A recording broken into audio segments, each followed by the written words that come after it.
تو اب ہم پروگرام کا آغاز کرتے ہیں. ہمارا جو سیشن ہے اس کا نام ہے اردو فکشن میں نیا کیا ہے. اور جو ہمارے ساتھ لوگ ہیں وہ نئے بھی ہیں اور پرانے بھی ہیں, لیکن آپ لوگوں کو وہ نئے اس لیے لگیں گے کیونکہ آج ہم ان کو ایک نئی پیکیجنگ میں پیش کر رہے ہیں. تو میں سب سے پہلے دعوت دوں گی آج کی محفل کی جو صدر ہیں, ہماری بہت سینئر, بہت باعزت, بہت ٹیلنٹڈ طاہرہ اقبال صاحبہ. طاہرہ اقبال صاحبہ پلیز تشریف لائیے اور کرسی صدارت پہ جلوہ افروز. اب میں دعوت دوں گی ہمارے سینئر کہہ دوں یا بس نقاد کہہ دیتی ہوں, سینئر آپ کو علم ہی ہے سب کو, ناصر عباس نیر صاحب. ناصر صاحب پلیز تشریف لائیے. اور ڈاکٹر اویس کرنی صاحب ہمارے ساتھ موجود ہیں, کے پی کے سے تشریف لائے ہیں. ڈاکٹر صاحب پلیز تشریف لائیے آپ. ہمارے محترم استاد پروفیسر ضیاء الحسن ضیاء صاحب تشریف لائیے.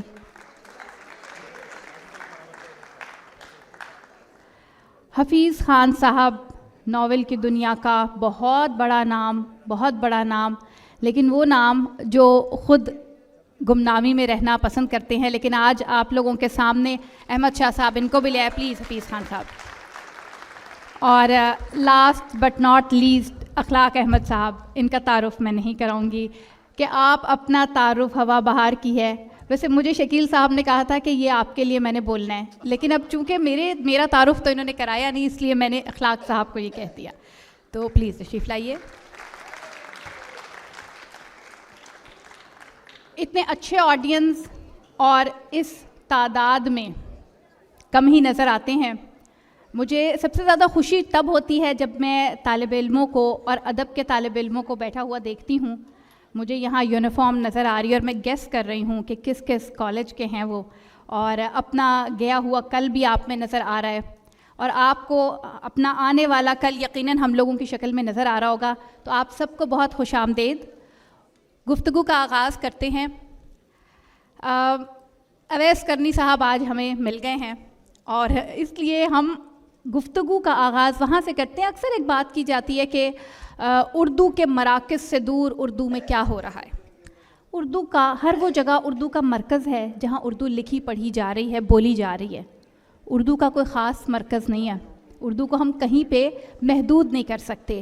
تو اسی لامحدود لامتناہی اردو کے دامن میں ایک شہر کے پی کے بھی ہے, جس کو میں ایک جگہ کے پی کے بھی ہے جس کو میں تو اردو کا ہی ایک علاقہ سمجھتی ہوں. وہاں سے تشریف رہے ہیں اویس کرنی صاحب. اویس صاحب آپ ہمیں تھوڑا سا, ہمارے آڈینس کو, ہمیں ذرا, ویسے تو ہمیں پتہ ہی ہے کہ کیا ہو رہا ہے کے پی کے میں, لیکن آپ رسمی طور پہ کچھ گائیڈ کریں گے کہ کوئی نئی تحریک, کوئی نیا انداز جو آپ کو محسوس ہوا ہو کہ روایت سے ہٹ کے یا اسی روایت کے تسلسل میں فکشن میں کیا ہو رہا ہے. جی پلیز. بہت شکریہ. طرفے رکھے ہیں ایک سخن چار چار میر, طرفے رکھے ہیں ایک سخن چار چار میر, کیا کیا کہا کرے ہے زبان سخن سے ہم. یہ جو اردو کا سفر ہے یہ لکھنؤ اور دلی اور رامپور اور دکن تک محدود نہیں رہا, بلکہ باد نسیم کے جھونکوں کی طرح اس نے ہم ہوئے, تم ہوئے کہ میر ہوئے, اس کی زلفوں کے سب اسیر ہوئے.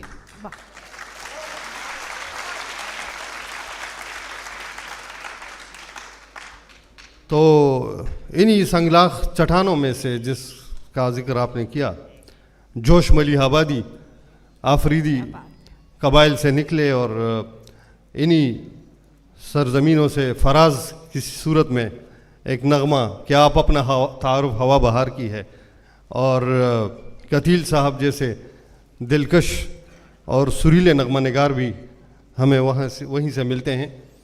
تو یہ جو زمین ہے یہ بڑی مردم خیز ہے, اور یہاں سے نہ صرف غزل, نظم, بلکہ نثر میں بھی ایسی شخصیتیں ابھریں اور ایسی قلم کی جولانیاں ہمیں دیکھنے کو ملی کہ آج بجا طور پر ہم ان پر ناز کر سکتے ہیں.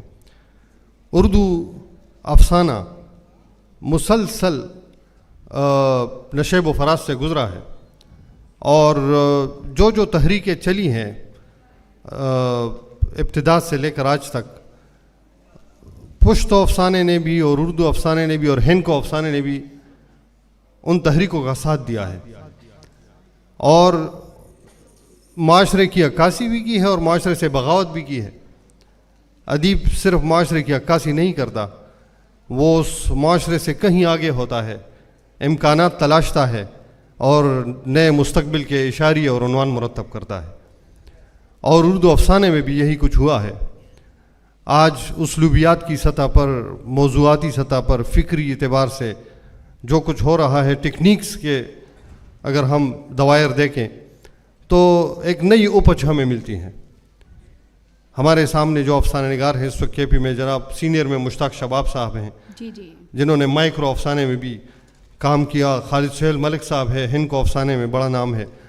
اسی طرح جناب زبیر شاہ صاحب ہیں، قدرت اللہ خٹک صاحب ہیں، ناصر علی سید ہیں۔ تو ان لوگوں نے افسانے کے کارواں کو، وہ جو ایک سفر تھا، اس کو ایک نئی جہت دی ہے۔ اور یعنی میں آپ کے ساتھ دو چار جملے شیئر کرتا ہوں کہ وہاں کیسا افسانہ لکھا جا رہا ہے۔ جی جی بالکل۔ آئیڈینٹیفیکیشن کے عنوان سے ایک افسانہ ہے جس میں دارالخلافے پر لڑائی ہو رہی ہے، اور کرداروں کا پتہ نہیں ہے کہ یہ کون کون سے کردار ہے، اس لیے کہ وہ اپنا چہرہ بدلتے رہتے ہیں، اس لیے ان کے نام بھی نہیں ہے۔ تو اس کا جو پہلا جملہ ہے وہ اس طرح ہے کہ کیا تم اس شہر کا ذکر کر رہے ہو جس کی سڑکیں تمہارے دل کی طرح کالی ہیں؟ واہ، نہیں، میں اس شہر کا کہہ رہا ہوں جس کا دماغ تمہاری کھوپڑی کی طرح خالی ہے۔ اے واہ واہ واہ، کیا بات کہی، کیا بات کہے ویس صاحب، کمال۔ آپ کی طرف پھر آتے ہیں۔ اسی طرح ایک جملہ جی جی میں فرمائیے۔ شیئر کروں گا کہ وہ عمر کی اس منزل میں تھی۔ آپ سب کی نظر یہ جملہ، اس کو غزل کی طرح اس کا لطف اٹھائیے۔ وہ عمر کی اس منزل میں تھی جو بارشوں کو اچھی لگتی ہے۔ واہ، بہت شکریہ۔ کیا بات ہے، کیا بات ہے۔ تو کے پی کے میں کیا ہو رہا ہے، ایک جھلک آپ نے دیکھی، کیا خوبصورت الفاظ تھے،